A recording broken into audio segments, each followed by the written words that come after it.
Você pode ter plantado uma frutífera no quintal, no sítio ou na chácara há muitos anos e mesmo cuidando bem, ela nunca deu frutos. Isso não acontece por azar, nem por falta de adubo.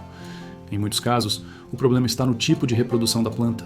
Hoje você vai entender por que algumas frutíferas simplesmente não produzem quando são plantadas sozinhas.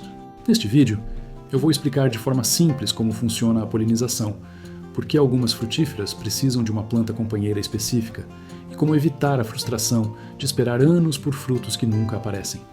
Ao entender esse mecanismo, você passa a plantar com estratégia e aumenta muito suas chances de colher frutos de verdade. O mamoeiro é uma das frutíferas mais comuns nos quintais brasileiros, mas também uma das que mais geram frustração. Isso acontece porque ele pode nascer como planta macho, planta fêmea ou planta hermafrodita. O problema é que as plantas macho produzem flores, mas praticamente não produzem frutos aproveitáveis. A planta fêmea até produz frutos, mas apenas se receber pólen de uma planta macho próxima. Se você plantar apenas um mamoeiro e ele for macho, não haverá frutos. Se for fêmea, dependerá de um macho na vizinhança. Esse detalhe faz toda a diferença e quase ninguém explica isso ao plantar sementes. As plantas hermafroditas são as mais desejadas, pois possuem os dois sexos na mesma flor e produzem frutos com mais regularidade. Por isso, em produções comerciais, os produtores dão preferência a mudas selecionadas. Em quintais, quem planta por semente só descobre o sexo quando a planta floresce. Uma dica prática é plantar mais de uma muda de mamoeiro, mesmo em espaços pequenos. Assim, aumentam as chances de haver plantas compatíveis entre si. Outra alternativa é observar se algum vizinho possui mamoeiros próximos, pois o pólen pode ser transportado por insetos. O mamoeiro ensina uma lição importante. Não basta plantar e esperar. Entender como a planta se reproduz evita anos de espera sem resultado. Esse mesmo princípio vale para várias outras frutíferas que parecem saudáveis, mas não produzem por falta de compatibilidade reprodutiva. O maracujazeiro é um exemplo clássico de frutífera que pode florescer muito e ainda assim produzir poucos frutos. Isso acontece porque a maioria das variedades é autoincompatível, ou seja, o pólen da própria planta não consegue fecundar suas flores de forma eficiente. Quando existe apenas um maracujazeiro no local, a taxa de frutificação costuma ser baixa. Já quando há duas ou mais plantas, preferencialmente originadas de sementes diferentes, o cruzamento acontece com mais facilidade e os frutos se formam em maior quantidade. Outro fator essencial é o polinizador. As flores do maracujá são grandes e exigem insetos robustos, como as mamangavas. Sem esses polinizadores, mesmo com plantas compatíveis, a frutificação será prejudicada. Em áreas urbanas, a ausência de polinizadores é comum.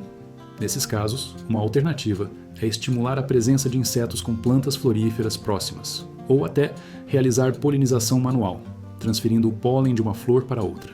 O maracujazeiro mostra que produzir frutos depende de 3 fatores principais: mais de uma planta compatível, presença de polinizadores e manejo adequado.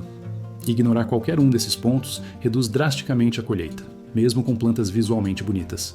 O abacateiro apresenta um mecanismo reprodutivo ainda mais curioso. Suas flores possuem partes masculinas e femininas, mas elas não funcionam ao mesmo tempo.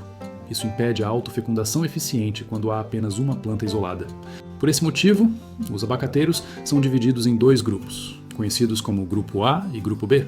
Cada grupo abre suas flores femininas e masculinas em horários diferentes do dia, o que exige a presença de plantas dos 2 grupos para que a polinização funcione. Quando se planta apenas um abacateiro, especialmente em locais sem outros por perto, a floração ocorre, mas os frutos não se formam. Isso leva muitas pessoas a acreditarem que a planta é improdutiva, quando na verdade falta compatibilidade reprodutiva. O ideal é plantar pelo menos 2 abacateiros de grupos diferentes, ou garantir que existam árvores compatíveis na vizinhança. Também é importante que essas plantas floresçam na mesma época para que o cruzamento aconteça. Esse sistema explica por que alguns quintais produzem muitos abacates, e outros não produzem nenhum. Não é questão de sorte, mas de entender o funcionamento da flor e planejar o plantio com base nesse conhecimento.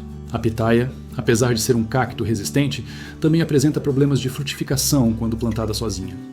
Muitas variedades são autoincompatíveis, o que significa que precisam de outra variedade próxima para que a polinização seja eficiente. Quando há apenas uma variedade no local, a planta pode florescer intensamente, mas os frutos não se desenvolvem. Isso é comum em quintais onde a pitaia cresce bonita, mas nunca produz nada além das flores noturnas. A solução mais simples é plantar 2 ou mais variedades diferentes de pitaia no mesmo espaço. Assim, o pólen de uma planta consegue fecundar a flor da outra, aumentando muito a taxa de frutificação. Atualmente, existem variedades mais modernas que conseguem se autopolinizar, Mas mesmo nesses casos, a presença de outra planta próxima costuma melhorar a produção e o tamanho dos frutos. A pitaia ensina que nem sempre uma planta resistente é uma planta independente. Mesmo espécies adaptadas a ambientes extremos podem depender de compatibilidade genética para produzir frutos de forma consistente. A macieira é outro exemplo clássico de frutífera, que raramente produz bem quando plantada sozinha. A maioria das variedades precisa de pólen de outra variedade compatível para que a fecundação ocorra corretamente. Além da compatibilidade genética, as macieiras precisam florescer na mesma época. Não adianta ter duas variedades, se uma floresce cedo e a outra tarde, pois o cruzamento não acontece. Em pomares comerciais, as variedades são intercaladas exatamente por esse motivo. Em quintais, muitas pessoas não se atentam a isso e acabam com árvores grandes, saudáveis, mas improdutivas. Antes de plantar uma macieira, é fundamental perguntar no viveiro quais variedades são compatíveis entre si.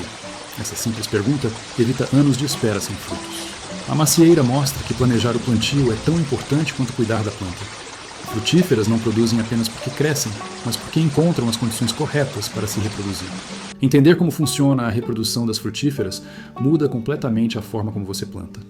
Muitas vezes, o problema não está no solo, na água ou no adubo, mas na ausência de uma planta companheira compatível ou de polinizadores no ambiente. Se esse vídeo te ajudou a entender por que algumas frutíferas não produzem sozinhas, deixe o like, se inscreva no canal e escreva nos comentários qual frutífera você tem em casa que nunca deu frutos. Sua experiência pode ajudar outras pessoas a não cometerem o mesmo erro.